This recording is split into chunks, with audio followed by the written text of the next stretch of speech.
Good evening, everybody, ladies and gentlemen. It's a great pleasure for me to welcome back to Abu Dhabi a friend, Tim Supple, who was here about 3 or 4 years ago, right? I think when he was preparing, when he was in the middle of preparing for that huge production, which was a very successful production of an adaptation of the 1001 Nights, which he did for it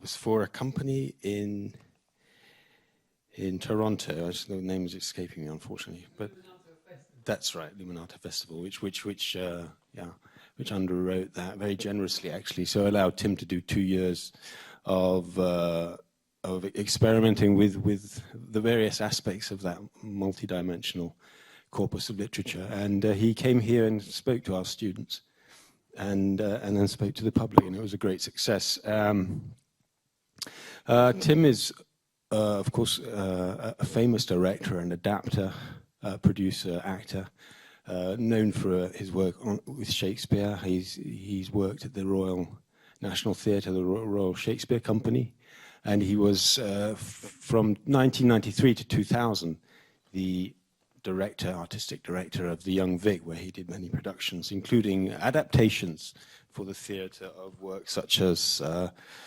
Epic of Gilgamesh, the Grimm Tales, and another production which was called More Grimm Tales, The Jungle Book, Haroun and the Sea of Stories, I think, whenever appropriate, working with the author. So in that case, Salman Rushdie, of course. He also adapted Midnight's Children for the stage. He's worked with opera adaptations and film. He worked on a film of Twelfth Night for Channel 4. In 2005, Tim launched Dash Arts with Josephine Burton to create new performance in collaboration with artists from abroad. His work for Dash Arts includes What We Did to Weinstein, As You Like It, and A Midsummer Night's Dream, which I must mention, of course, commissioned by the British Council and created in India between 2006 and 2008. It was an international success, known widely as the Indian Dream. The production subsequently completed 2 tours of India, extensive tours of the UK, Australia, and North America, 2 seasons at Stratford-upon-Avon, and a season at the Roundhouse in London. The Guardian hailed it as, quote, the most life-enhancing production of Shakespeare's play since Peter Brooks's, end quote. In 2008, then, Tim produced the 1001 Nights with what was key. One of the key aspects of that adaptation was the fact that he worked with Helen, the celebrated Lebanese author, to produce a new translation of the Arabian Nights from the Arabic. And it was hailed both in Toronto and at the Edinburgh Festival. But just as a token of my thanks and appreciation for Tim's return, I want to offer him this book, which was edited by myself and Marina Warner. It's called Scheherazad's Children, and it's a token of our shared interest in the Arabian Nights. We were working on that when you were last here. So without further ado, I give the stage to Tim, once he's put down that book. I want to thank New York University Abu Dhabi for bringing us here, and I want to thank you very much for your interest to be with us tonight.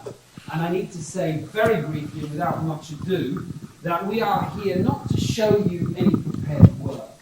We are here to work with you. We are here to share with you what is the beginning of a new project, and we are here to hear from you how you react to what you hear and what you see. Okay, so that's what tonight is about. I'm not going to tell you about the project. We're going to show you a film which will tell you everything you need to know by way of introduction. It's about 15 minutes long, it's reasonably entertaining, and it will get us off to...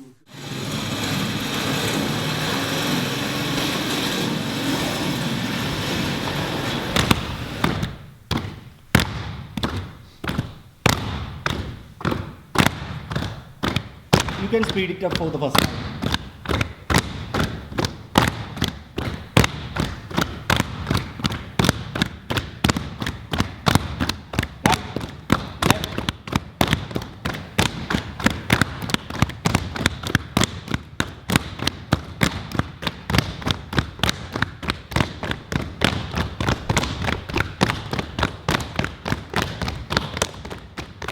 I think I am beginning to find a process that I have faith will lead to a concrete sharing.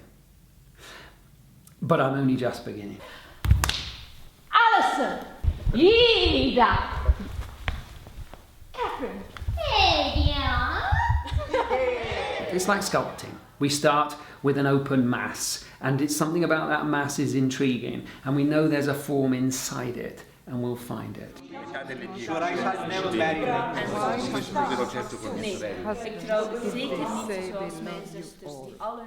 You've got people who come from entirely different ways of acting, and I didn't know how that would work. And you've got people who have an entirely different relationship with Shakespeare to each other, and I didn't know how that would work. If you break it down, there are essentially two things that are done. People are in one sense revealing and sharing of themselves, and in another sense people are taking on or learning from the others. But goes thy heart with this? Sì, mio buon signore. So young and so untender. Tanto giovane, mio signore, e tanto schietta. Let it be so. When I was a baby, I began to do theatre, and so I began also looking to pictures of Commedia dell'arte just nearby my bed.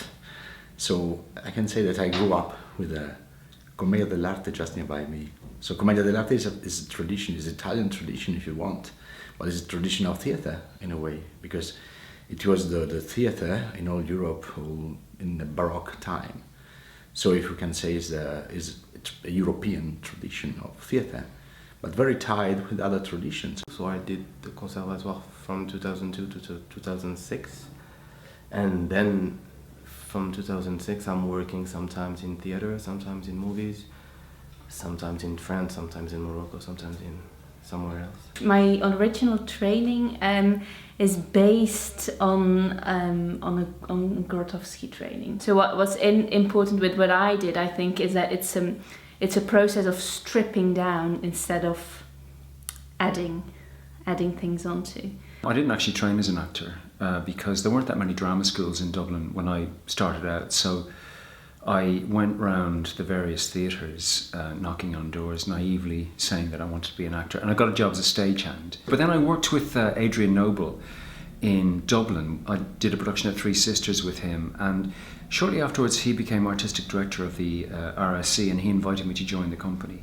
So that was really my introduction. I'm an artist. I'm a storyteller, actor, and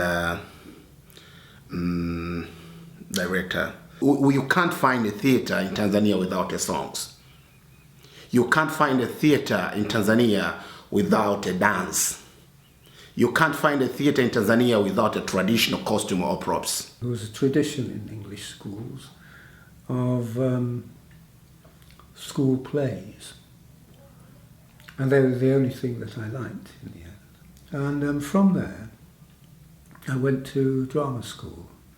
I went to RADA, the Royal Academy of Dramatic Art. I'm with theatre company, and they are mainly focusing on clowning and mask and puppets and every physical works. I believe in the concept of metamorphosis. So to begin with, I try to erase myself, to lose my self-consciousness and become another person. Why? No, boy. Nothing can be made out of nothing. 아저씨한테 말 좀 해줘. 아저씨 땅 소장료가 그 지경이 됐다고. He never listens to me. 이 아저씨 보통 내 말 안 듣는다니까. I'm a bit of fool. Yes, I'm a bit of fool. But 아저씨가 쓰리쓴 하고 이게 달콤한 강대하고 구별할 줄 알아? Two completely different styles of acting can both be completely valid within this work. Yeah. You saw that two languages can be completely comprehensible. When we began to read Shakespeare, hearing the different languages for me was exhilarating. The kind of we passed the scene around the circle and just moved easily from English to French to Korean to Russian. Venir au monde avant d'y être invité. Pourtant, sa mère était belle. Naomba muishikilie sana kwa sababu inatupatia uzoefu mkubwa sana. La nostra benedizione. Come, noble Burgundy. 언니들에게 작별 인사를 하시오. Je suis sûre que mon amour pèse plus que mes paroles. Read sometimes in English, sometimes not in English. Switch halfway through. I think for many people, the multiplicity of languages is going to be one of our biggest challenges, to convince other people that it can work. And I find that fascinating because for me it has a sublime openness. It immediately opens the core text to a multiplicity of possibilities and meanings. Keep asking those rich questions, but find a beginning. It's like if we're climbing up a very difficult rock face. We have to make some steps. I still find the translation very inspirational, at least for me, and I don't think it's possible to translate Shakespeare word by word.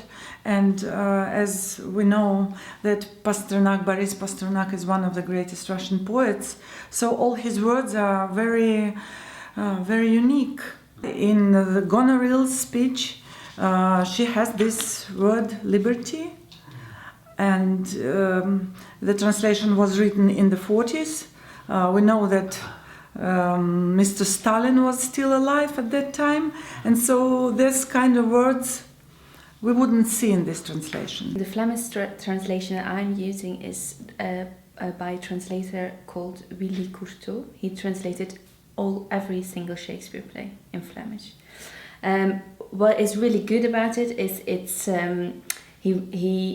he translated literally. What I find really limited about it is because he's sticking so much to that amount of beats, the correct amount of lines, I feel it's too much interpreted already. George Mercury says in the introduction of the book that for him it was very important that these plays were playable.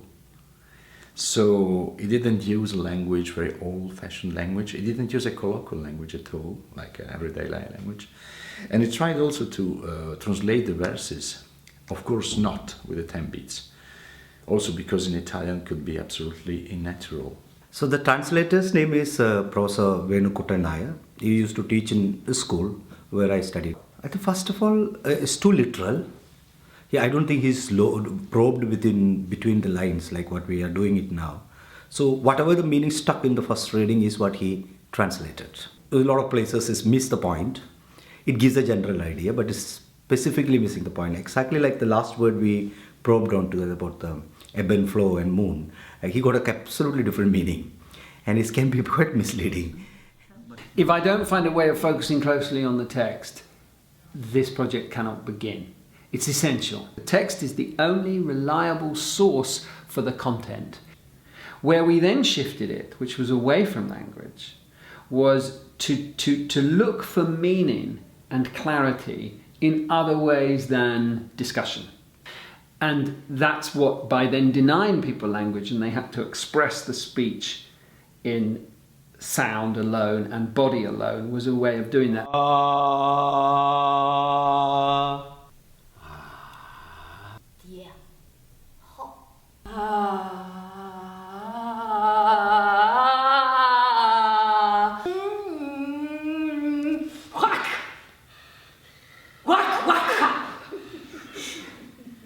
I don't know what we're getting. We're just getting a spirit and an essence and the joy of the language.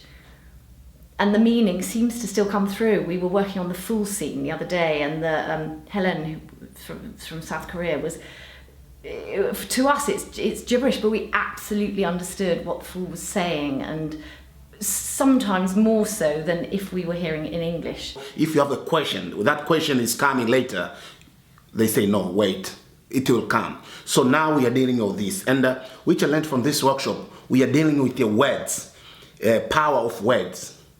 That is very, very important to me. This is the most interest. We don't know where are we going, like King Lear didn't.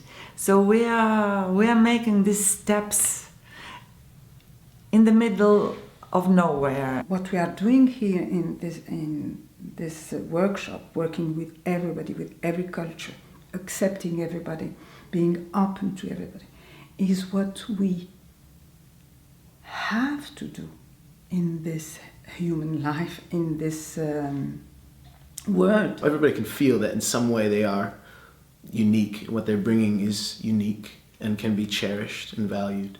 And everybody at the same time feels that what they have is just a piece of something, and that there are many pieces to be found.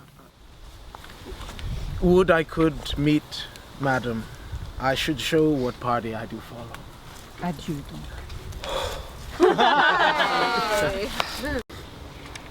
Дайте руку. Вы на краю. Отсюда б не ступил ни шагу я за все свои богатства мира. 이제 내 손을 놔줘. 이봐 친구. 다른 돈주머니도 받아. 그 안에 가난한 사람에게 한몫 될 만한 보석이 있어. Une fois là-bas, je n'aurai plus besoin de guide. Geef me uw arm.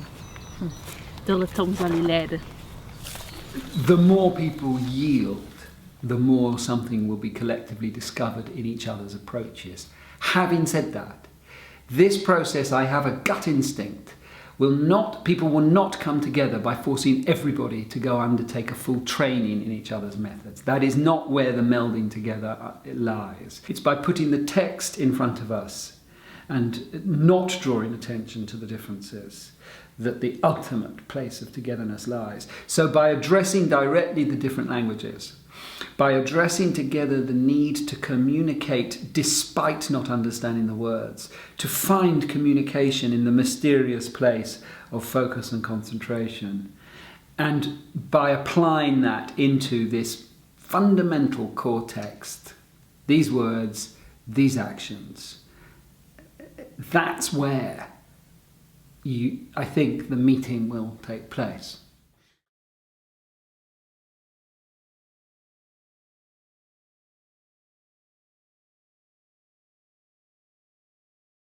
So that's, if you like, is a diary of a first workshop that we did in June at the beginning of this project. And here we have HyeYeon, Finbar and Fabio, who you saw in that video. And we're here with you now in this room. So having been technical, we're going to spend the rest of the time together live. So I would ask you to refrain from observing your mobile phones for the next hour and a quarter, because otherwise we can't be in the same space. We won't look at our mobile phones as well, I promise. It's a double deal. In one sentence, what you'd watched, as I said, was a diary of a first gathering, and this is now the second gathering. This is now us here with you, continuing our work. What this is it's a research project into the different approaches to acting that exist currently in the world, and it's a comparative research project. So it's about what happens when different actors from different traditions and different approaches, different cultures, different histories come together. How do we work together? What do we learn from each other? What things are different? What things are the same? It's a research project. Secondly, it's an investigation into King Lear, the text by Shakespeare, from the point of view of these different approaches and different languages of acting. And in 2 years' time or so, this double research project will lead to a production where, which will come as a result of the process that's gone before. That's all I can say by way of introduction. Before we start to give you something live, are there any initial, immediate questions, ladies and gentlemen? Any thoughts or questions that come to mind before we start? Please feel free. We're not doing a formal question and answer session in the last 10 minutes, so don't wait for that. We're just inviting you to speak as you, from time to time. So, the emphasis these days is always on Lear's tragedy, but you can also read King Lear politically. It's okay, I don't think we need the mic. Can you hear him at the back? Yeah, okay, please carry on. We'll use the mics if we need, but if you're able to speak freely, it's better. Sorry, thank you. Yeah. I just want to say there are political and academic aspects of King Lear and a lot of the other plays that come out more academically with an overview from an editor. Isn't the your approach sounds very exciting, but isn't it likely to just purely focus on the human drama and without any look at any overview? That's a very interesting question. I don't see why would be my initial answer, but let's come back to that later. Thanks for the question. Why don't you see how you feel after we do a bit of work, then maybe we can address that specifically later. Let's put that in a basket to come back to later, which is what will our approach do to the play? We're as keen as you might be to find that out. So we'll come back to that. Any other thoughts and questions? Yeah. Where did the different actors come from? How did you select them? And how, if each one of you, have you played King Lear before in your language? Okay, so I'll answer the first bit, you can answer the second bit. The actors for the first workshop that you saw in the film came from Tanzania, Russia, India, Morocco, I'll answer your question in a minute, Morocco, South Korea, from Paris, from Britain, of course, from Ireland. Did I miss any out there? Oh, did I miss you out? Oh, sorry, Fabio. Italy and the US of A. Okay? And Belgium. Okay, so there we are. I couldn't remember. And just to be clear about what this project is, those individual actors were selected through people I had come across or heard about or asked for. So it was very carefully selected in that way. But there will be many other workshops over the next 2 years in different parts of the world with different actors who were not in that film. So it's an ongoing big research project. And it will, in the end, get to China, get to Japan, get to South America, get to different parts of Africa, get to Iran, get to different Arabic-speaking countries, although we did have 2 Arabic-speaking actors in there. It will get as far as we can get on its search, okay? So that's the answer to your question from me. Have you ever played King Lear before? Fabio? No. Finbar? I have been in a production of King Lear in London a while ago. When I was 20, I was in a drama club in my university. I played in Okay. So one more question in this initial, or one more thought, or any initial starting, one more thing from you out there. Madam. They're all professional actors and actresses, or professional? They are all extremely well advanced, established, and specialists in the art of acting. Yes, they're all professional, but more important than being professional, they are all artists of the highest quality in their particular way of acting. Do you understand what I mean?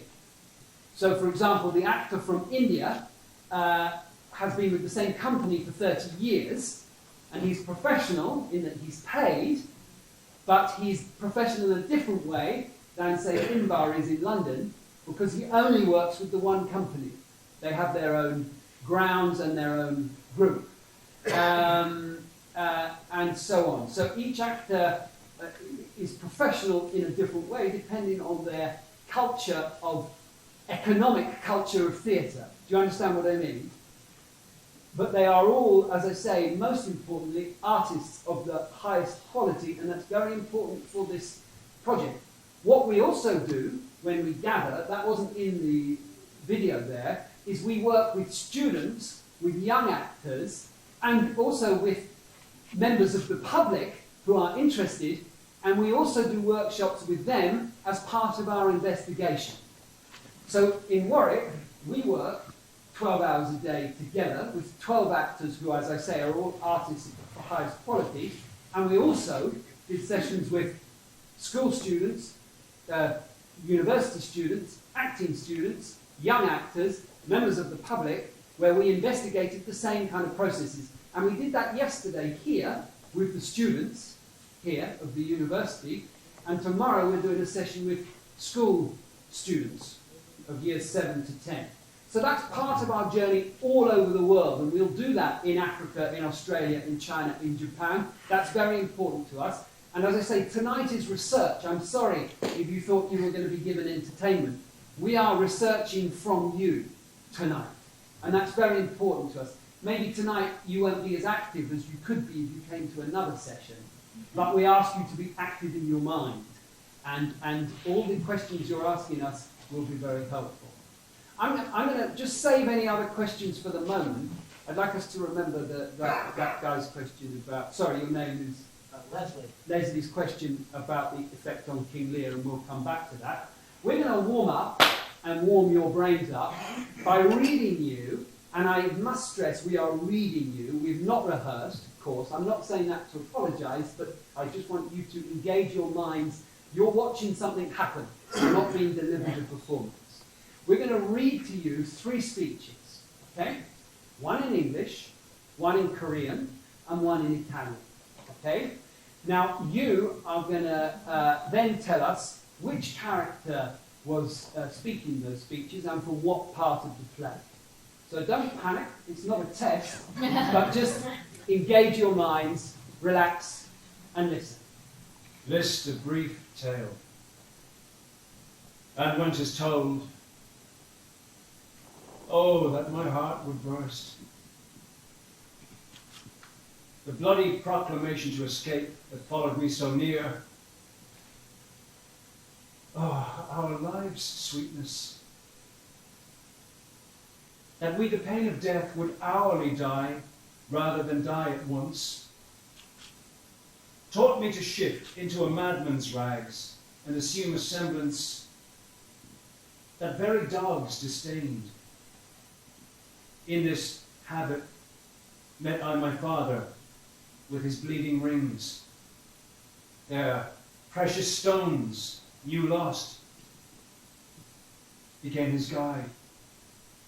Led him, begged for him, saved him from despair. Never, O fault, revealed myself unto him until some half hour passed, when I was armed, not sure, though hoping of this good success. I asked his blessing, and from first to last told him my pilgrimage. But his flawed heart, alack, too weak the conflict to support, twixt 2 extremes of passion, joy and grief, burst smilingly. 아버지, 이렇게 모르는 척 하시는 것도 요즘 보여주시는 새로운 망령 중에 하나예요. 제 뜻을 올바로 이해해 주시길 바라던데, 연로하고 존경받는 아버님이시니 제발 좀 현명하셔야죠. 여기 둔 아버님의 100명의 기사들과 그 시종들이 너무나도 어수선하고 방탕하고 무례한지라 이 궁정이 무슨 그자들의 태도에 물들어가는 난잡한 여관처럼 보이잖아요. 방탕과 음욕이 넘쳐나서 품 있는 궁궐이라기보다는 차라리 술집이나 창녀처럼 되고 말겠어요. 이러한 일은 당장 시정되어야 해요. 그러니까 다른 때라면 요청한 것을 마음대로 취하는 제가 간청하고 수행원의 숫자를 조금만 줄여주시고 나머지 앞으로 아버지께 시중들 찾으듯 아버지 연세에 맞고 자신들과 아버지 처지를 잘 아는 사람들 쓰도록 하세요.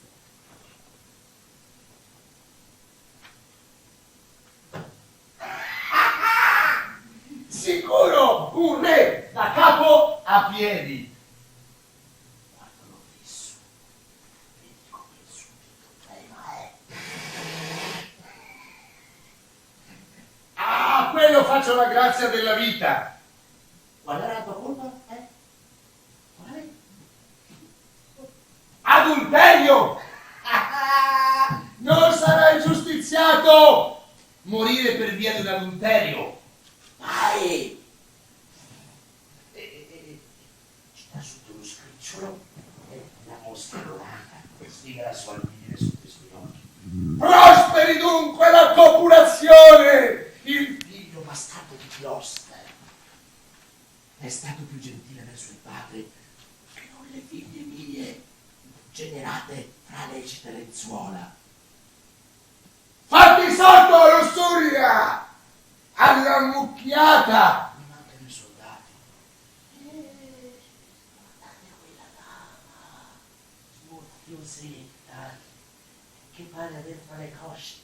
una faccia di ghiaccio, e ghiaccia i capelli blu, e scuote il capo.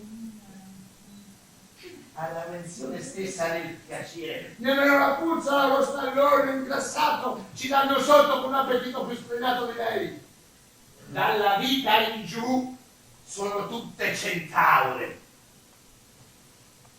Sopra gli dei hanno il retaggio solo fino alla cifra.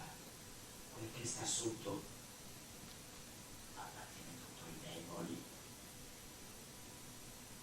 Qui l'inferno, lì le tenebre, lì il pozzo sulfureo brucione, ustioni, lezzo, putrefazione, schiva, schiva, schiva!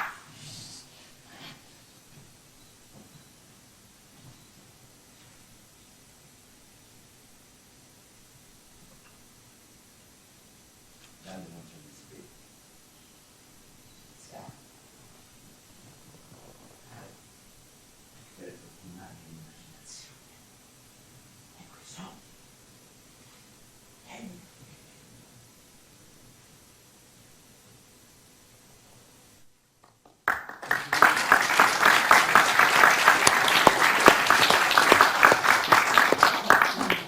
So, the first speech read by Finbar was which character in which situation?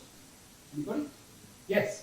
I believe he was Edgar, telling his from a bedroom was found Gloucester thrown out by... Can I just stop you? First part was absolutely right. It's Edgar, but he's not Tom of Bedlam when he speaks this. The end, isn't it? It's the end. And who's he speaking to, and why is he speaking, and roughly what's he saying, if you could say those two things. I've seen it for years, but isn't it the King of France turn up? Nearly. Yeah. The King of France, weirdly, the King of France has stayed at home, unexplained. I'm sure Philip or David can tell us, but it's a mystery. Where's the King of France? It's not the King of France, of course. It's the chief honcho of England at that moment, whose name is. Who's the man?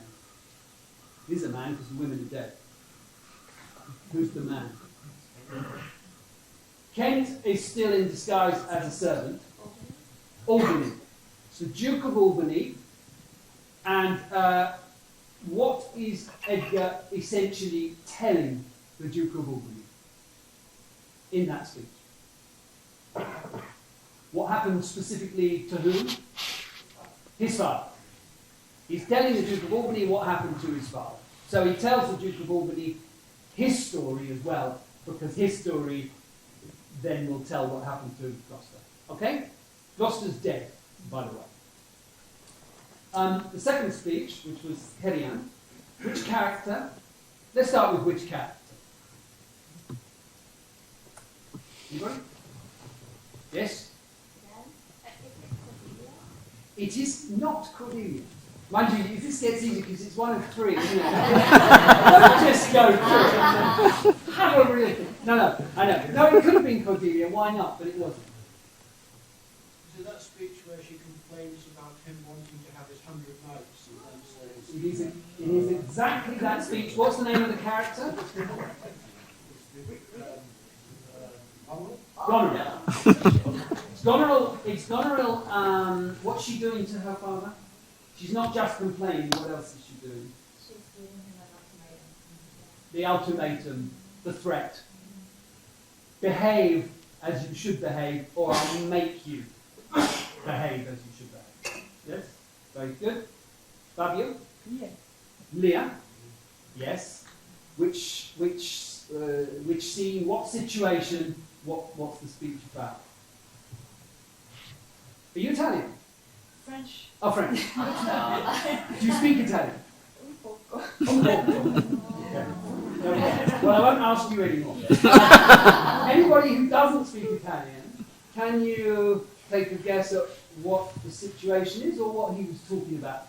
If you want to get, they're two different questions, aren't they? Because if you know the play, you can guess at the situation. Yes? If you don't know the play or don't know the play well, you can try and guess at what he's talking about. Either from someone who doesn't speak Italian.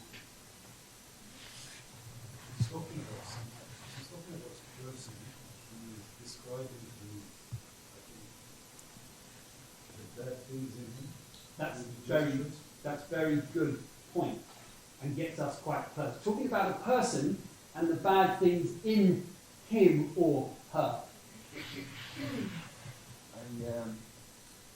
Something about adultery. Yeah, he did talk about adultery. That's only because I understood the word. Yeah. That's okay. It's a way in, isn't it? Yeah, it is. But also something. You didn't actually. You might have thought you did, because it could have been ingratitude, thy name is woman. Okay? Any other guesses? Is it from early in the play, middle of the play, late in the play? Let's try that. Late in the play. It's in the latter stages of his life. And what is the thing that he's saying that is bad in the person? Huh? Huh? Sorry? Not betrayal. It could be. It could lead to betrayal. Devilish. Devilish, yes. He does describe something devilish. What is the thing he describes as devilish? Cheating. Getting close. Fabio, what is the thing that is devilish? It's against the women, and what aspect of the women? Lower part. Yeah. It's against the sexual aspect of the woman. That's what the speech becomes at the end. It's the speech to Gloucester, when Gloucester is blind, which is let copulation thrive, I guess is the most famous phrase in it, where he talks about adultery and how adultery is no sin because everybody does it. But then when he starts attacking the sexuality of women, and that he then describes as devilish. Okay, that's what that speech is. So that was good. Guessing was good. Out of interest, let me ask you another question. Hands up, those of you for whom English is your first language. English. Fantastic. Thank you. And so, of those who, hands up who is fluent in more than one language, English and another language, or actually any two languages. Who's fluent in two languages? Right. Could you just shout out what languages you're? Who's fluent in three languages? Wow. Who's fluent in four languages? Marianne can play this game for a while. Wow. Any five? Five fluenters? Okay. Just for fun, can I just hear all the fluent languages that are in the room? Just call them out. Portuguese, Portuguese, Spanish, Bengali, Afrikaans. Any others? Arabic. Yeah, we heard Arabic. Thank you. Huh? Corsican. That's Ukrainian. Ukrainian. Punjabi. Okay, thank you. So, another round of any questions that are coming up? Okay? Any more questions that are coming up about what we're doing, what you've heard? Any more questions coming up? Well, this is a bit premature, but do you intend in the final production to have more than one language? The final production will be absolutely a result of our research and experiment. So the final production will be entirely multilingual. Absolutely. Yeah. And our three actors tonight, will they always be, it's one cast, or is it flexible, or do they get to know intimately their voice, their languages, even if they don't understand? Or do you keep them out of their comfort zone for each performance? We've only just started, yeah. so there's no answer to that question. You have no plans for we've just done a workshop, we're just here with you sharing this. That's all into the open future. What happened to you while you were listening to speeches in the languages you didn't understand? Can you describe your feelings for us, anybody? The body, the movement, intention was. Did you begin to get something from that? Personally, yes. From the bulk, the movement, rhythm. Uh-huh. The bulk language. Sorry? Emotion. Emotion. What, did anybody find yourself finding it difficult? Did anybody find it difficult when, difficult in terms of pleasure, I suppose? Did anybody get frustrated not understanding the words? Yes, you did. Because, it's either you're following and trying to look for perfection, or you don't know and then you are frustrated and you're building your own story based on what you see. But did you get over that frustration, or did you remain frustrated throughout? I think it didn't last for a long time, but if it's lasting for something like 30 minutes, I would definitely suffocate. You don't know though, do you? You feel right now you would suffocate. I don't know. Yes, you may. So maybe you may suffocate. You may elevate. Exactly. Who knows? Yes, you don't know, but you feel. Precise. You feel now you might. You certainly were obviously paying enough attention to the Lear speech to guess at something quite sophisticated about someone having something that they didn't like. So you must have been decoding it, at least. Because sometimes when we get frustrated, of course, we can just switch off, which you clearly didn't. Any other things? Just thoughts that came. I was trying to listen to the music of the language itself, because each language, in my opinion, has its own rhythm or its own, let's say, some kind of music of the letters of pronunciation. Yeah. So, for example, for the Korean, I was trying to even if I don't understand Korean, but I'm trying to find that music in the way or how it sounds when I listen to a Korean speech. In the same way the Italian. Personally, I like the Latin-based languages. They sound romantic. That's just Fabio. I was focusing on that, on the sound of the language, not only on the movement itself, because sometimes that language can give you a feeling of if you are interested to listen more or not. Yeah. And also, each language maybe has something more of an affinity with certain characters, or certain, the archetype of each character. Languages are this kind of cliché elements we put on Italian, Portuguese, very sensual, very musical, German, much more strict and a bit colder. So you have when we looked at Fabio, maybe I knew it was King Lear because I heard, but at first I thought it was Comida dell'arte, the clown. I don't remember what. The fool. The fool. Yes, the fool. Yeah. Sure, because that's an association, Yes, isn't it's it? an association, and then with HyeYeon. Yeah. I didn't remember the name of the I haven't read him in many years, but I knew it was one of the two The sister, the older sister. like less likable sister. The older sister. But it made me think. I love to hear this language, but it's lost on me if I don't. I would like to know King Lear by heart. So Okay. I don't even have to remember. I just have to enjoy. I'm going to come back to that. That's a very important question. If we could note that one, Katie, about how well you need to know King Lear. And we're going to give you another test. Keep storing. We want to hear everything you're thinking and feeling. So keep storing. You haven't had a chance to hear. Hands up in this room. Those who would say they know King Lear well. Hands up. Who knows King Lear well? 1, 2, 3, 4. Okay.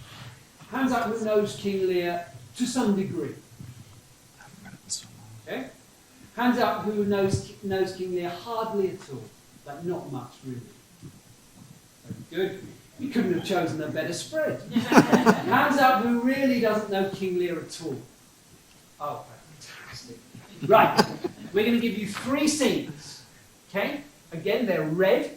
They're going to stand, but they're red, these scenes. And each scene is in English and one other language. Okay? And really, I say to you what I couldn't say directly to a theatre audience, although we are talking about ways of saying it to a theatre audience, which is relax. It's the Buddhist thing, isn't it? Just be in the moment. And don't worry or don't hate us if you don't understand. You've not paid any money, so it's okay. And it's not going to be 30 minutes or 3 hours, as King Lear would be. There are 3 scenes. I'll come to you in a minute. Just relax. And the most important thing for us is please just remember what you think and feel in different moments, in different scenes. There's one more question before we start. Just a quick question. For us who are completely clueless, can you say in 2-3 sentences what the piece is all about? No, because that's the experiment. And I tell you why that's important, because if you know King Lear well, I invite you to enjoy knowing lines that you know well, presumably in English, hearing them in other languages. If you know King Lear a bit, I invite you to enjoy trying to remember how this scene fits in what you remember. If you don't know King Lear much, I invite you to try to work out what's going on between the 2 characters. If you don't know King Lear at all, then you're our most important guinea pigs, because I want you to tell us what you think the story of the scene's about.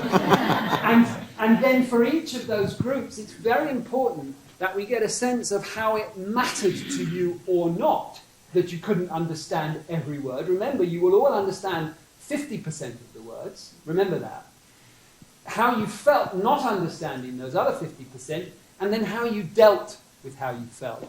If I could ask you again, so I'm really sorry, I don't want to kick you out. If you could keep your phone away, would you mind? It's okay? Could you keep your phone away?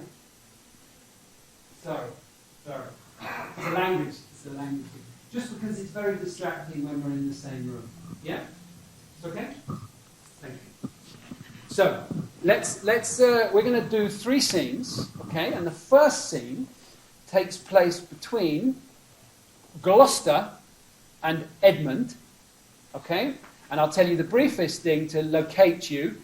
It's just after Lear has banished his daughter and his best friend, and it is just at the point when Edmund has decided to gain his rightful ownership of his family estate and completely destroy his brother Edgar.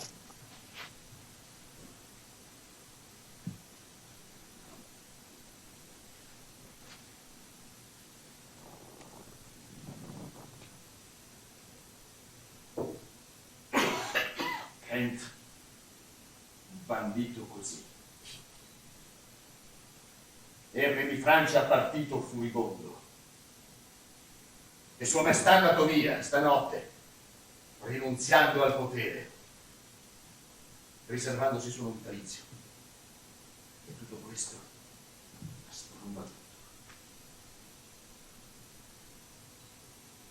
Helen! Allora, altre notizie? So please your lordship, none. Perché vi date tanta pena per nascondere quella lettera? I know no news, my lord. Che cos'è quella carta che stavate leggendo?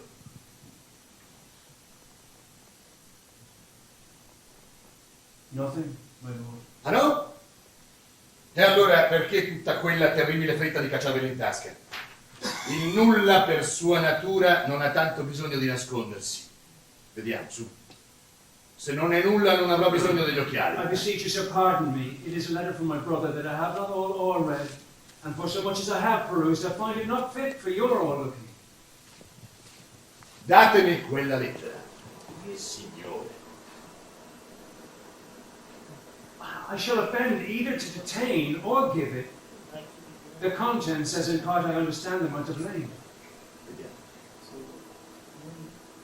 Vediamo.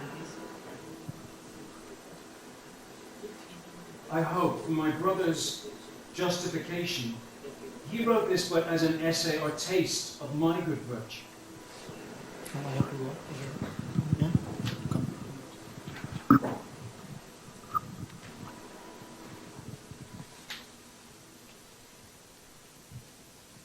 questa pratica di riverire la This vecchiaia policy and reverence of age rende makes the amabile il world bitter mondo to dei the best nostri of our anni. times, Ci keeps our sottrae i nostri fortunes from denti us fino a che till siano our troppo belli oldness per cannot poterci. relish them.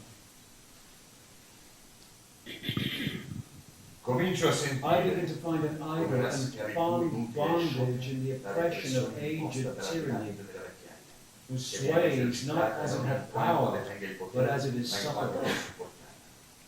Come Venite to da me me perché that io of possa this I parlarvene may più a speak lungo. more. Se If nostro our padre si Father will addormentasse speak till fino a I che io wait non lo him, voglio, you should voi enjoy potreste godere half his intertemporaneità dei suoi revenue redditi forever e vivere con tutto l'affetto di vostro fratello. and live the beloved of your brother Edgar.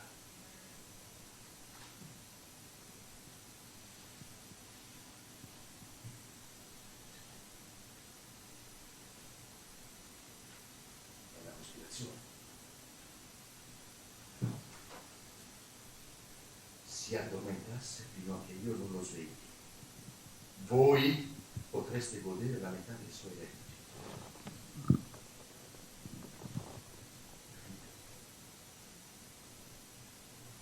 Edgar ha avuto modo di scrivere questo. Cuore e cervello per concepirlo. Quando vi è arrivata? Chi me l'ha portata? It was not brought me, my lord. That's the cunning of it. I found it thrown into the casement in my closet. Riconoscete la calligrafia di vostro fratello? If the matter were good, my lord, I dare swear it were his, but in respect of that, I would fain think it were not. È la sua! È la sua! It is his hand, my lord, but I hope his heart is not in the contents.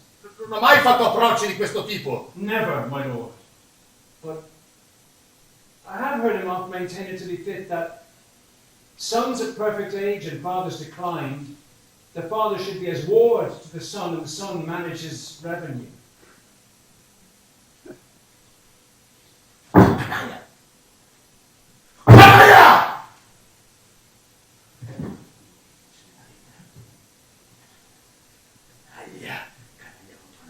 Detestabile, bestiale.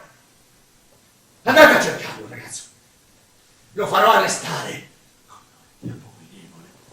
Dov'è? Dov'è? I do not well know, my lord. If you can please to suspend your indignation against my brother till you can derive from him better testimony of his intent, you shall run a certain course, where if you violently proceed against him, mistaking his purpose, it would make a great gap in your own honor, and shake in pieces the heart of his obedience. I dare pawn down my life for him, that he had wrote this to feel my affection to your honor, and to no further pretense of danger. If your honor think it fit, I will place you where you may hear us confer of this, and by an auricular assurance have your satisfaction, and that without any further delay than this very evening. Non può essere un mostro tale. No, is not sure. Verso suo padre, che ha per lui un affetto tanto tenero e assoluto. Cielo e terra! Eccolo! Andate a cercarlo. Insinuatevi per me nel suo animo. Vi prego. Fate molto meglio, fate come meglio credete. Pur di risolvere i miei dubbi, rinuncerò anche al mio rango. I will seek him, sir, presently. Convey the business as I shall find means, and acquaint you with all. Thank you. Thank you.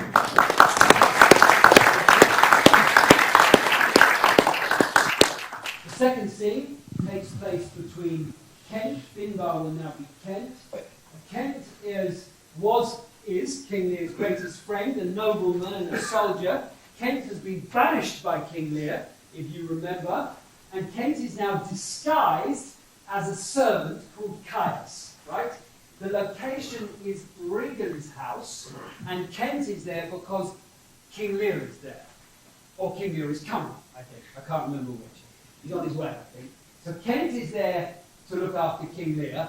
Another servant arrives called Oswald. This is Oswald. Oswald is a manservant to Goneril. And Oswald is arriving because Oswald is delivering a letter to Regan from Goneril. And only 2 days ago, this man, Caius, tripped this man up. But this man doesn't initially recognize that man. That's the scene.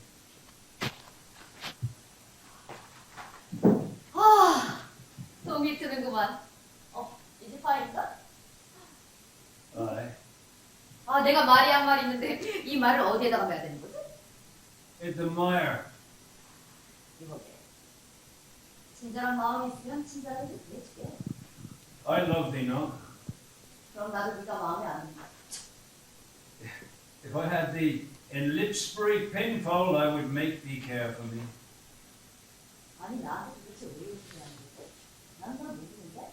Fellow, I know thee. 내가 누군데? A knave, a rascal, an eater of broken meats, a base, proud, beggarly, shallow, three-suited, 100-pound, filthy worsted stocking knave. An action-taking, glass-gazing, whoreson, super-serviceable, pinnacle rogue. One trunk-inheriting slave.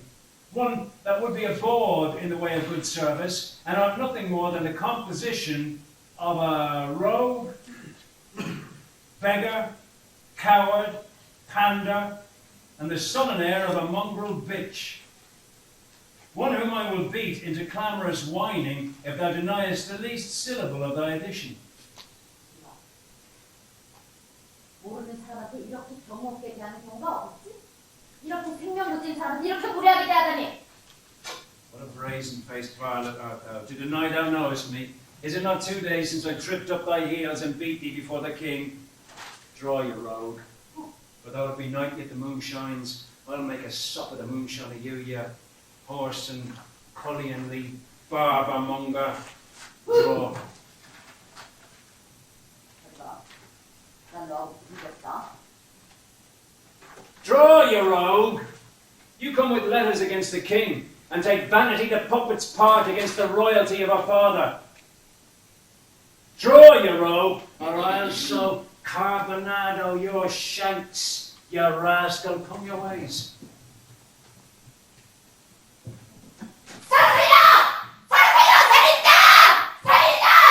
Strike, you slave, you neat slave, strike!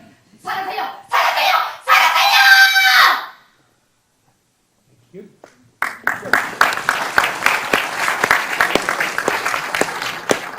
And the third scene, the last scene, takes place when Lear has been finally sedated and calmed and quietened by the doctors.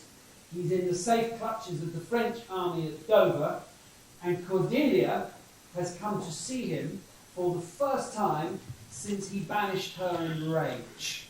So the scene starts with Lear unconscious or still sleeping, and Cordelia and the doctor, Cordelia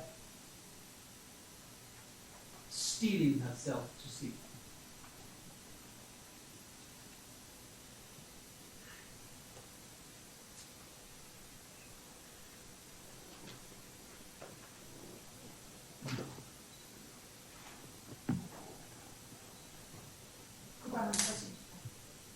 One sleeps still.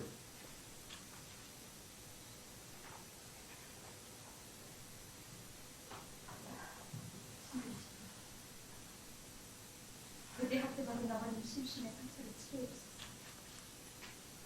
자식으로 인해 뒷불리고 불린 아버지 감각을 있는 아버지 저희를 주세요. So please your majesty that we may wake the king. He hath slept long. 당신의 판단에 맞게 행동을 해주세요. 아버님 품위에 맞는 옷을 가르치나요? I know. In the heaviness of sleep we put fresh garments on. Be by, good madam, when we do wake him. I doubt not of his temperance.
아들을 회복에 묘약을 시켜서 아버지께 인하주니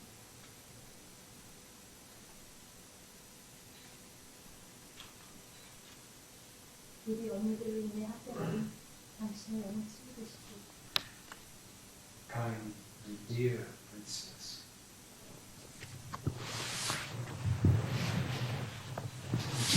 자기 아버지가 아니라도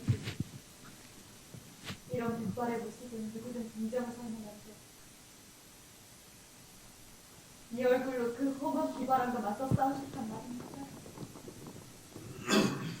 자기를 물어주기 무엇을 위해라도 그런 거는 날로겠지 좋을 텐데. 우리 아버지, 어째서 당신은 그 험한 비바람에 무너지고 곰팡이 핀 오두막에서 잘 컸단 말입니까?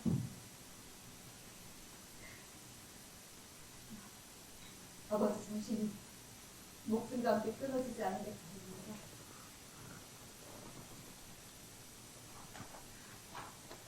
깨시나 봐요. 말을 좀 걸어보세요. Madam, do you just visit?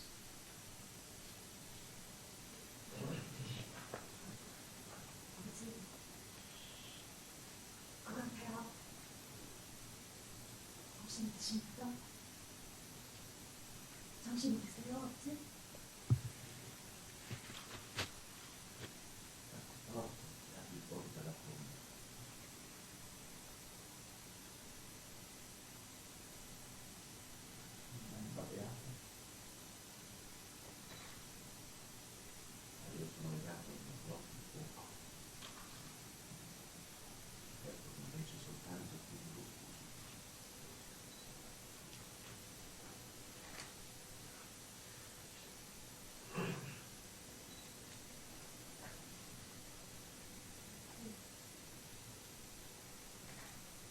저를 알아보시겠어요?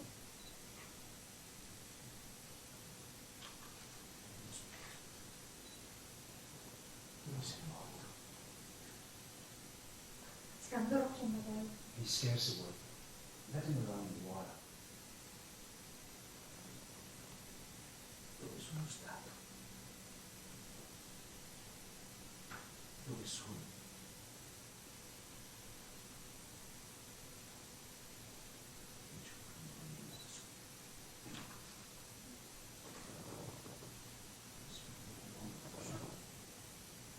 Morirei di vita vedendo un altro in questo stato. Non so cosa dire. Non giurerei che queste sono le mie mani. Vediamo. Sono queste pinture di spine. 아버지, 절 보세요. 이 손으로는 제게 축복을 내려주세요. 아니요, 아니요, 무릎 꿇지 마세요, 아버지. 무릎 꿇지 마세요. Prego, non prendetemi in giro. Io sono un vecchio molto sopra gli 80, pazzo, sciocco, né più né meno. E a dirlo chiarettondo temo di non avere più il cervello a posto di fare che poter conoscere voi e conoscere anche quest'uomo.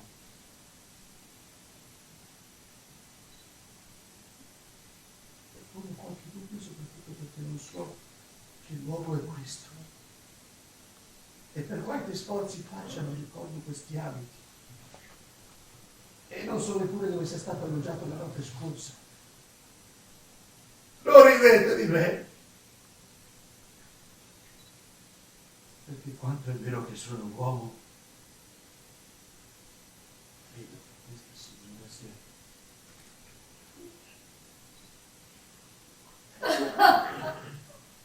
왜요, 아버지? 저 알아보시겠어요? Un attimo sono fatto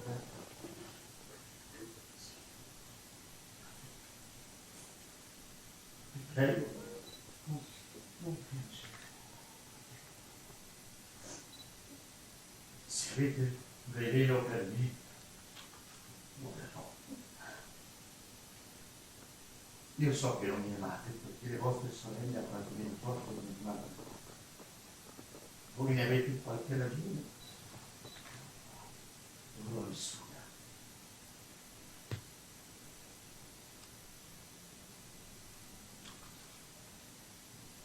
아무 일이 없어요. 아무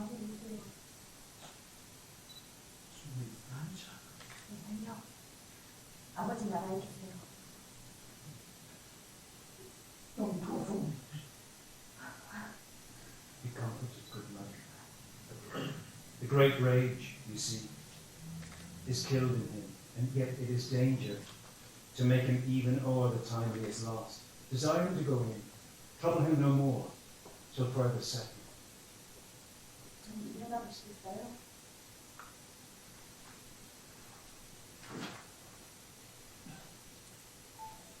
Dovete avere pazienza con me. Vi prego ora, meditate.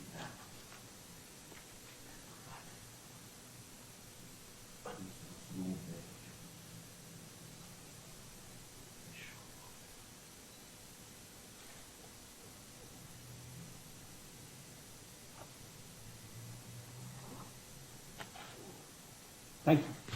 Thank you. How long do you have? Good. So, thank you very much for your kind and patient attention. Thank you very much. You three come back here. So, what thoughts, feelings, experience, please report. Yeah. I felt that there are two different qualities of listening required. I found that it's demanded of. Can you hear? Okay, at the back, because it's very interesting. Can you hear? I'll try and see. Thank you. Thank you. What I'm saying is that I felt that there are two different qualities of listening required from the audience. I mean, personally, I felt that. So I found it difficult to shift from the way I was listening to the non-English parts, to the English bits, in almost a way that I felt more difficult to follow the English bit, which I follow otherwise, than this one, which the language that I don't know. Do you usually, can I ask you, do you usually find it easy to follow Shakespeare in the theatre when you're listening to it? Not always, but in this case, I think, and I'm also coming, this is something I wanted to check as well. I have watched Midsummer Night's Dream, your production earlier, and I had a very similar experience, and I could revisit it right now. That the parts which were not in languages that I followed, once I started enjoying that, I personally found it very difficult to follow the language that I do. Right. I mean, I could intellectually follow it, of course, I followed what was happening, but suddenly it became a kind of marker to tell me what's happening in the scene. Okay. Rather That's than the way this I is felt. extremely interesting, and it raises two questions. Does the fact you follow English, you don't follow Korean and Italian, Yeah. yes? So does the fact that we keep going out of English break your connection with the English, right? That's one possibility, that we keep flicking out of it.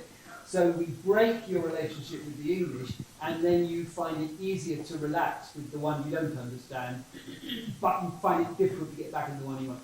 Or, the other possibility is, like many of us, you always find it quite hard to follow Shakespeare in English, as many of us do.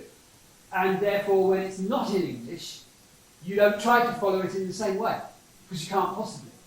So you forget trying to understand every word, which we try to do when it's in English, and you accept that you're going to have to follow it another way. They're both possible. I'd like other thoughts on that, but just before we do, hands up who genuinely and honestly finds it difficult to follow Shakespeare in English when you listen to a play you don't know. This is when you play you don't know. Okay, fantastic. Who honestly finds it, I wouldn't say easy, but finds it no problem to follow Shakespeare in English of a play you don't know? Okay, thank you. So, any more, following on from what this gentleman said, or other thoughts? Yeah, I completely agree with what you said. For me, it ended up like the English bits were jarring. Like we were in some, all the body was involved into listening to HyeYeon and Fabio. But then when Finbar spoke, it was like seeing like a certain kind of light, and suddenly a light that makes you a bit cringe, you know. Not because and having said that, I was myself amazed that I could understand well. It's the first time I Yeah. was thinking, oh my God, what he's saying. And, You mean you could understand the English well? The text. I think King Lear is less difficult than the Richards or the or Hamlet or the Henrys. Yeah. I was actually surprised, but then I completely agree with what you said. Like, it's two different ways of listening and two different ways of feeling. Okay, that's very interesting. Anybody feel the reverse? Did anybody have the reverse experience? Yes. Yes, exactly. I mean, the total opposite. Yeah. Tell us your experience. Like having at least one person speaking in English was like a safe harbor. Yes. I think that, okay, so safe that I managed to understand the dialogue. And having actually a dialogue between two persons or even more helps more because the monologue that was done previously, it was a bit more difficult. Can I ask you then, did you find the third scene a bit more difficult because the meat of that scene was in Korean and Italian with very little English, or was the third scene okay compared to the other two to follow? It was okay for me. Okay, so having a bit of English helped you stay safe harbour is a great phrase. And even when the English became very minimal, you were reassured to have it there, but you were engaged sufficiently in the dialogue in Korean and Italian to be with it to some degree. Yeah, but you gave a good introduction about that. I did give an introduction, and actually I realised just before we come to you, I was a bit fair. Sorry, what's your name? Yeah. Davor. Davor. I was a bit unfair on Davor because, of course, an audience in the theatre would know the story, even if they don't know the story when they begin the play, right? When they get to this scene, if we've done our job, they will know the story to some degree. Do you get what I mean? So I think the brief introduction to the scenes was valid because that's what an audience should know, at least minimally. The challenge would come when an audience begins this journey with us without knowing the story at all. But we'll come back to that later. Was there one here? One hand here? Yes, sir. You first, then you. I want to go and comment on the fact of the English providing a framework for us with the third scene. Yeah. That was helpful for those who may not know the play. But I'd also say that the first scene in which there's more exposition, it's a little more challenging than that which is emotionally infused. You mean when the language you don't understand contains more detail that is telling you something for the story? Correct. Yeah. And then by the time you get to the Lear Cordelia scene, there's less of detail and more of action, emotional action in that case. The only thing I'd say, I think that's a very, very important and valid point. The more I work on this project, and working on doing something like as well, I realise how incredibly clever Shakespeare is. That he assumes, of course, his audience will constantly be missing things. So he constantly repeats or clarifies. And I think if we broke it down, and there's not a science to this, and I don't intend this research project to become scientific in this sense, but it's true if you take the first scene between Gloucester and Edmund, I bet if we broke it down, you would find that a very high percentage of anything that Gloucester says, which happens to be in Italian, is in some way repeated, clarified, or responded to by Edmund in such a way as you can actually work out what Gloucester said. And I think that's part of the joy of Shakespeare writing for an audience who he never expected to be in full attention.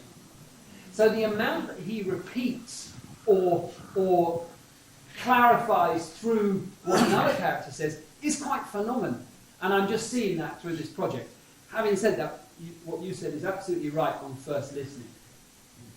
It came to me that I found myself switching off from the language and just enjoying the acting. Right. In fact, that final scene would have worked very well silently. Yes. You hardly needed dialogue. And it occurred to me, though, that when I go to the theatre, I'm usually the cheap seats in the back. I would miss all this in the major production. Yeah. Although in the major production we would have spoken louder. So. I would have missed the intimacy of the this is no pan show is something I would probably enjoy more in the studio atmosphere than in the West End Theatre. I see. I mean, that's of course, I say this only by way of clarifying what you're watching. I don't say this in any way by explanation or excuse. What you're watching is in essence rehearsal work. The production that we will create by the end should be able to live in the 2,000 seat outdoors in Tiananmen Square or in the smallest studio theatre. That's the intention. And I believe that's possible. Of course, what you're watching now is the equivalent of sitting in a rehearsal with us. But that's a very valid point. And I'm going to come back to that about switching off the language, switching off from the language, if we can make a note of that. Other people who haven't interjected, Philip. Those three scenes felt very different, actually. I mean, in terms of the rhythm.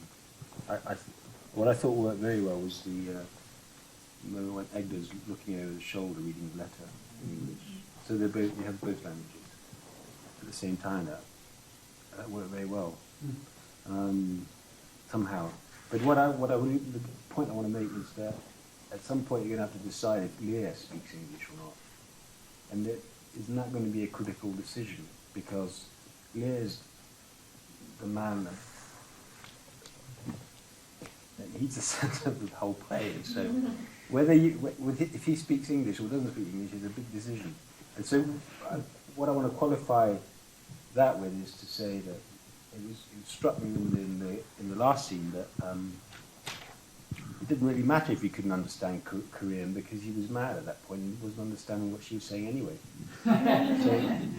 Well, I would say, okay, look, it's very valid. I would say, in response, for our journey, that you are looking at it, understandably, because you're watching the raw early stages of the research process.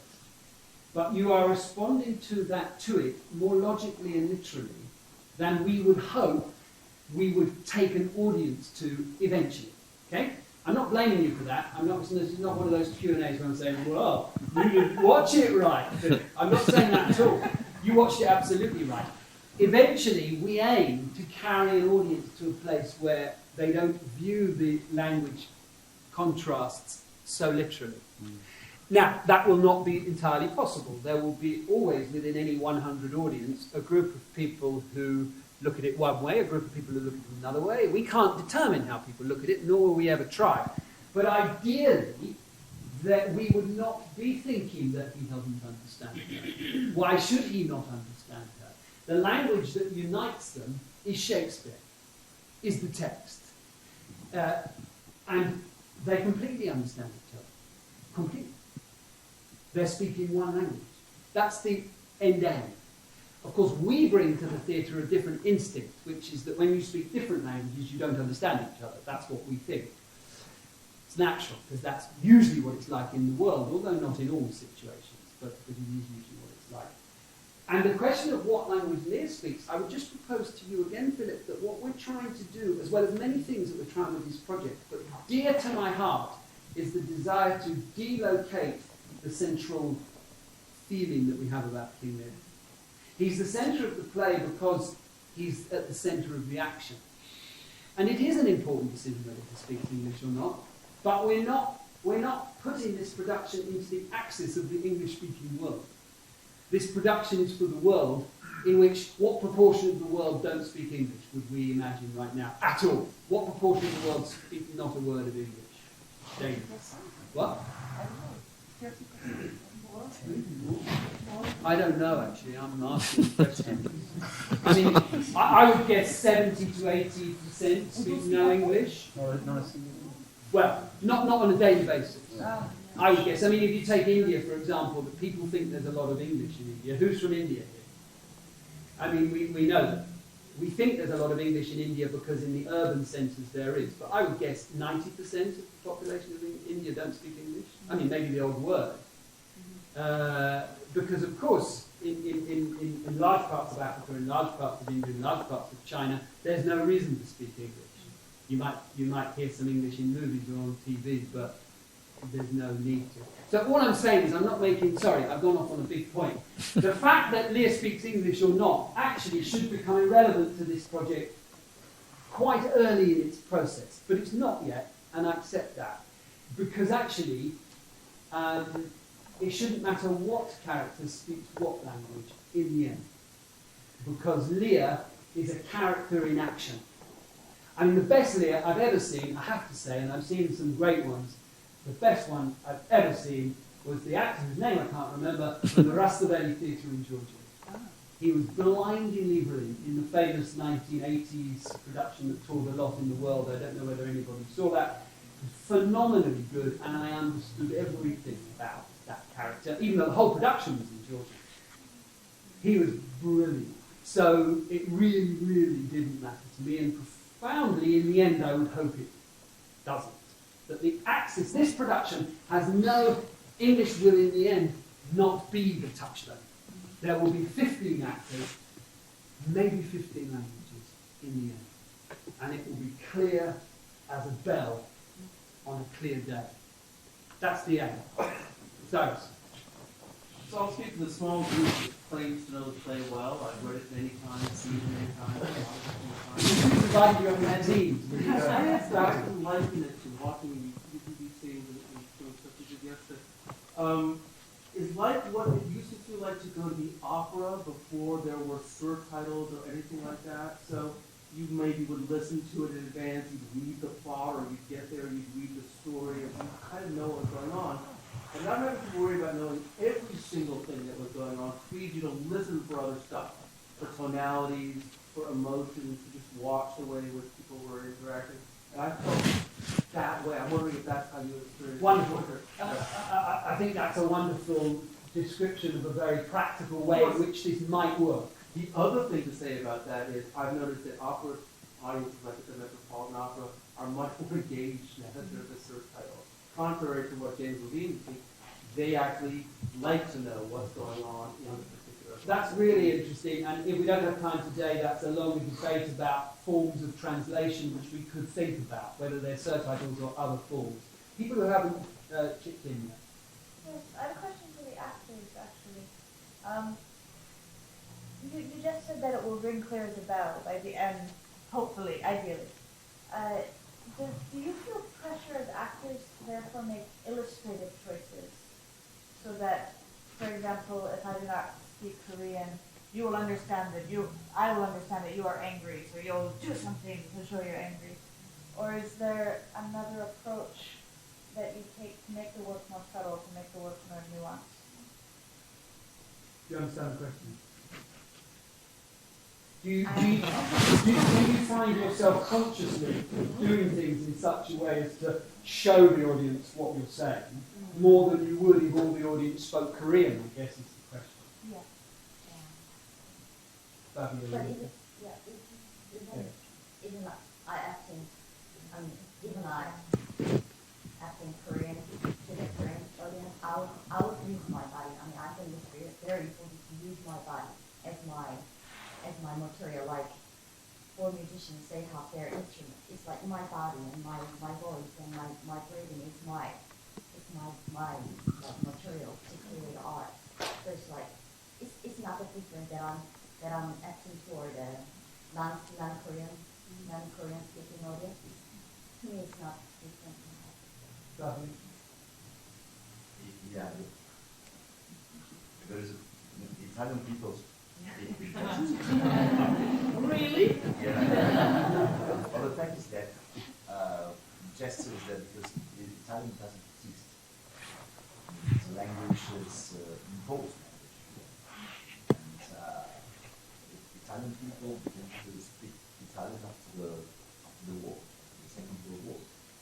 So there were many dialects that till now are dialects. So people actually speak in a way to comprehend. So the fact is that this is a way, but in our case, it's not a personal. In my case, I try to avoid. And at the same time, I try to avoid alleging about the life. Just it's not right to talk. The life is not right. For example, it was not illustrated. I tried to not to stop, but to work on Lear in the first novel in order to Lear learned kind of gesture coming through is not his way of moving, it's not his body, but as Lear before, he will never do something like that. It's not his. So how a body begins to learn and how a gesture arrives to it.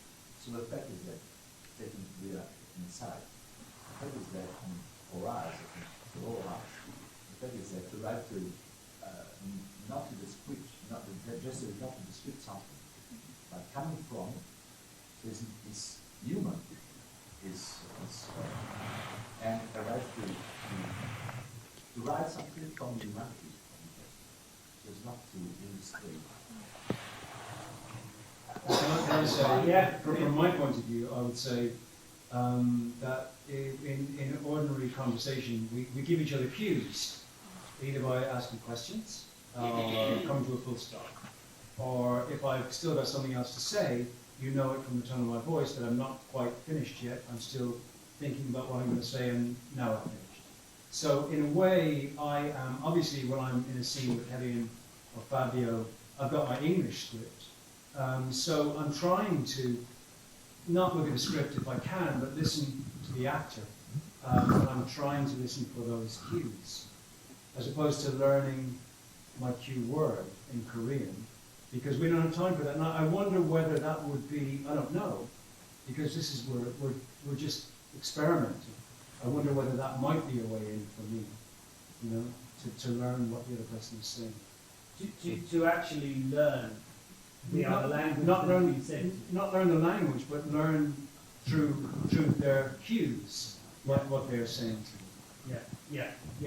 Something that happens. Yes. For example, I don't understand Korean, so I like to know that I don't understand. So we're working on an intention that will be not in the sense of the word, not in the semantic sense, but on intention. Not to do my life, but to feel together. So, and I think that she doesn't understand Italian. I just need it in the signal that we have an extremely short period of time, Dad. I hope that this conversation will carry on in some sense. We can take just a couple of more brief, either questions that won't be answered, but that you would like answered, maybe be answered afterwards, or statements or responses. Then we've got one last little game to play before we go. Yes. I think that regardless of whether or not you know the play, the fact is you're not. If you don't know the play, you're not going to try and understand. Through a language you don't know. So you're sort of funnelling into this. You have to appreciate the oral qualities and the physical qualities, regardless of whether you Thank know or not. So Can I bounce off on that and ask someone from the team who don't know Lear at all? Can you give us a bit of feedback? What was the experience like? How was it for you, sir? His name, sorry, I forget it. Okay, no. Yeah. Okay, maybe this will not be at the level of sophistication of the other comments, but first part, it was Silvio Berlusconi, then my mind drifted if Donald is going to be the same as Silvio or not. The second one, British fella with the beard watching his Manchester United game, and then Korean lady coming in and switching channel to Korean soap opera. And the third part was me, like the Italian gentleman in his role. It was me when my wife takes me to opera or to ballet. So this is summary of my experience. Interesting. Fluorescent. Basically fluorescent colour. Anybody else? Yes. I just have a question, please. Yeah. The part that is played, in that project, are you looking for the 15 actors who are playing a specific part to bring their culture in the part that they play? If there is pain, for instance, when she Cornelia captured the Lear, not pain that we have seen, when it was Korean. So in the project and the research, is she obliged to bring that Korean pain to the Shakespearean world? Or is there something imposed that there is one language, and she has to respect it. I think that's a very profound, important question, and that's the journey we're on. Both of the alternative results that you posited, we are open to by the end. Obviously, what we're trying to do is look beyond the cliches that you so wittily paraphrase. But we can't expect audiences to, but we would be certainly inviting audiences to see each other's cultures far beyond the cliches, some of which are more deadly than others, as we know. Some of the cliches in which we see each other are killing people through the world at the moment. Some are just a bit annoying and get in the way of true human connection. We would obviously be trying ourselves to work far beyond them and inviting audiences to reach that place that we are trying to reach with us. That whether that results in which of those two alternatives, we don't know, because they're two good things, what you just said, as long as they're not based on cliches. Either Shakespearean cliches, we don't want them, and mutual cultural cliches, obviously we don't want them. I'm sure Philip's going to start cranking my brain. Somebody who hasn't spoken. I really enjoyed the experiment, and I asked a friend, I called a friend a teacher to tell me a little bit what is it all about, because I thought it better to be a little bit careful. That helped me a lot to really enjoy your experiment. A little bit about what King Lear's about. Yeah. Okay, thank you. 10 minutes or 5 minutes, or she told me about the drama, and that helped me a lot to enjoy Great. what I saw just now. Great. And to see the end result, I really want to see the classic Shakespeare, and then see what you will do as a result, just to enjoy it more. And I'm sure I will enjoy it. Inshallah, you will come and see. I look very much forward. And it's fantastic. I really enjoyed the part where the two languages speak at the same time. Maybe you'll feel that ours is the classic one. Who knows? Yeah. Thank you. I know I've got to wind up, haven't I? Yes? Or can I take one more question and then give you a little nice taste to go home with? Is that okay? We've got 5 minutes. Okay. There was someone at the back who's been raising their hand. Yeah. But I don't have a question. I have a comment. Okay. So I had found myself while watching, I was frustrated with the language that I should be familiar with most, which is the English. And so when, in the third scene, when we had all three actors at once, I found myself enjoying it more when listening to the screen in Italian, because as someone who doesn't know the play, I wasn't trying to understand the English to understand the plot. I could enjoy the inflections in the voice and the tone when listening to the Italian and the Korean, and kind of form my own opinion about what it would be about, instead of thinking, oh, I need to understand English, here's where I can pop in to understand. Okay, thank you. Can I ask you very briefly what I asked the gentleman here? Do you always find it a bit frustrating watching Shakespeare in English, or did we heighten that frustration by giving you another language as well? I think it was heightened just because there was only one person speaking English. When you're in the normal environment where everyone's speaking English. Then everybody's speaking the same thing. Okay, thank you. Yes. Do you think it was better to ask the audience to read at least a summary of King Lear before they come in here? Well, for today, no.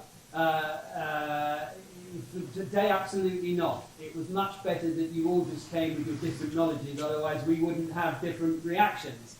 For the future, for the production, who knows? I'd never ask an audience to do anything in their spare time. How rude would that be? Here, pay us £30 to come and see us act, and, sir, read King Lear. But, of course, we might discover ways of giving the audience the story in interesting ways. Of course, we might. Think what Hamlet does to Claudius and Gertrude is very clever. He gives them the whole story in dumb show, and then he gets them to act it out, because he wants them to really get it. Maybe we'll do something like that, because it'll be fun. But yes, it's a fair point. For tonight, no, I think tonight you have been the perfect audience. So we're going to give you just to go. Yes, yes, I know that. But there's 4 people. And I don't know how much time Philip's going to give us. But I don't want to upset people by running late. Should we have a democratic show of hands? Can we take a couple more questions? It's not possible to ask the same question at the same time. In different languages. I think we should be good. You can ask us any questions as we leave. We're not rushing off. But we should finish off. We're going to play one last little game. We're going to read you one scene that the actors haven't read. Okay? They've never read this scene. And I'm going to ask them to read this scene. It's a short scene. And you're going to, as the last game, there's no English in it at all. Okay? So HyeYeon and Fabio sit together. There's not one word in English. As the last little game, you're going to guess which 2 characters which scene. Okay? So sit. Your turn. They haven't read it.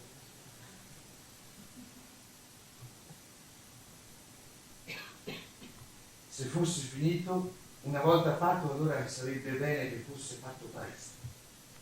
Se l'assassinio potesse intrappolare le conseguenze e afferrare con la sua esecuzione il successo, sì, questo colpo potesse essere il principio e la fine, qui, solo qui, su questa riva e secca del tempo, salteremo allora la vita futura. Per casi come questi noi subiamo un giudizio anche qui e impartiamo istruzioni sanguinose che una volta impartite tornano a tormentare il maestro. Questa giustizia, dalle mani equi, offre la miscela del nostro calice avvelenato alle nostre stesse labbra.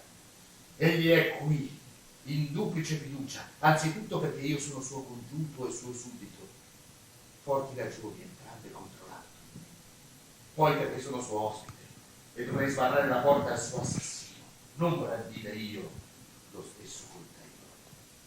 Inoltre, questo Duncan ha esercitato così vitemente la sua facoltà, è stato così limpido nel suo grande ufficio che le sue virtù, come angeli dalla lingua di tromba, proclameranno la vera colpa della sua soppressione e la pietà, come un bimbo appena nato, nudo, cavalca la tempesta, o come i cherubini del cielo ingroppa gli invisibili corsieri dell'aria, soffierà essi in ogni occhio l'atto orrendo, sicché le lacrime affogheranno il vento.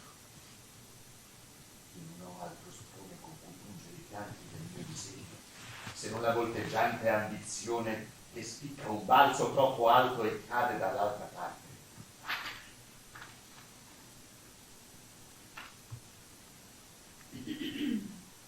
Ebbene, che novità? 저녁 진지가 거의 다 끝났어요. 왜 먼저 나오셨어요? Ha chiesto di me? 그럼 모르셨어요? 찾는다는 거? Non procederemo oltre in questa faccenda.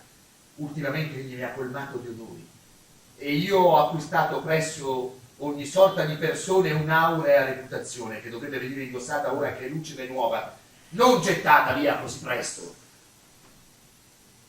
이제까지 듣고 계셨던 그 희망은 그럼 충충이었단 말이에요? 그놈이 취해서 그냥 항상 자꾸 했단 말이에요? 그래서 지금 잠에서 깨어보니까 아까는 그렇게 자연스럽게 보이던 것이 이제는 창백하게 질리지 않고도 묵수 없게 됐단 말이에요? 그럼 이제부터 당신 예전도 그런 줄 알겠어요. 그렇게 원하고 있으면서도 그것을 용감하게 실천하는 게 그렇게 두려운가요? 일심에 고귀한 자식이라고 생각하는 것은 그렇게 내가 손에 넣고 싶어하면서도 자신이 겁쟁이라고 생각할 정도로 비겁한 인생을 살아가면서 속담에 불쌍한 고양이 보느라 살고 싶다 말하면서도 나는 못하겠어 라고 되뇌이고 계시던 말씀이에요? Taci! Io oso fare tutto ciò che può essere degno di un uomo. Chi osa di più non lo è. 그럼 그건 무슨 짐승이었단 말인가요? 아까 당신처럼 이 계획을 나한테 털어놓고 그건 털어냈을 때마다 당신은 정말 사나이였어. 그러니까 그 이상의 짓을 하면 더욱 사나이겠고 그땐 시간이나 장소가 모두 속편하지 않겠지만 그 두 가지가 저절로 갖춰지고 보니까 이제 기후가 너무 좋아서 오히려 뒷걸음을 치는군요. 그냥 저쪽으로 해서 아빠는 나를 나는 비용을 받는 내가 그걸 잘했다고 맹세를 하니 그 갓난 어린 것이 내 얼굴을 참 그 생각을 못하더라. 그 말랑한 몸에서 입 빨고 있는 젖꼭지를 잡아 빼고 그대로 냅다 질러서 머리카락을 박살내 보여주겠어. Se dovessimo fallire. 실패하다면 오직 용기를 내서 있는 게 실패하겠어. 덩컨하는 잠들면 우리 다리를 꺾은 라인 때문에 금방 거기 잠들 거니까. 그 사람이 시즌한테 술을 하고 술배를 거듭하면서 그들의 두뇌를 지키는 기억력은 멍기처럼 몽롱하게 포기하고 이상한 그릇에 증오가 그들의 쓰레기가 떨어져 죽은 씹어서 다 돼지처럼 들리더라고요. 당신과 제가 호의 없는 단칼로 무슨 짓인지 모르겠어요. 술에 고약 떨어져서 스폰지처럼 된 지종들에게 지역의 배제를 뒤집어 씌울 수 있지 않겠어요? Metti al mondo soltanto maschi. La tua indomita tempra non dovrebbe forgiare altro che uomini. Quando avremo segnato col sangue i due addormentati nella sua stanza, usato i loro pugnali, non ci penserà che sono stati loro. 내가 감히 다르게 생각하겠어. 우리가 울고 울고 부모 야단을 떨면서 떠들썩하게 왕의 힘듦을 떠들고 있으며 Ho deciso, mettendo ogni facoltà corporea verso questa terribile impresa. Andiamo e inganniamo il mondo.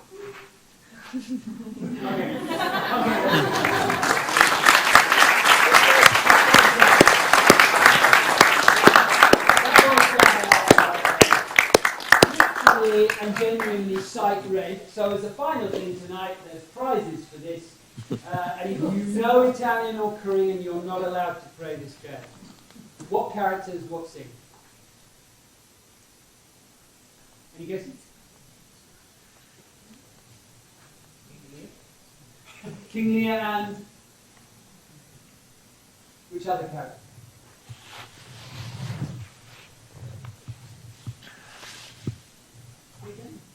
King Lear Regan, okay. It's not, but good guess.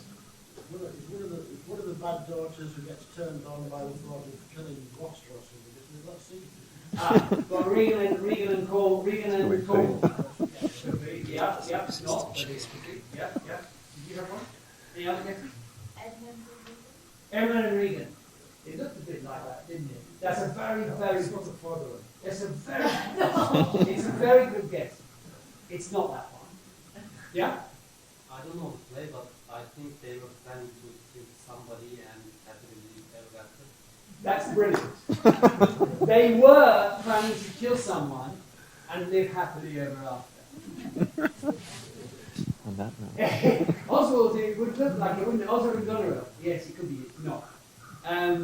Yes, you've done so well. I can't be cruel anymore. I'll give you a clue. It's not from King Lear. Macbeth and Lady Macbeth. Exactly. That's our little treat. Good night. It was well done. That was very good.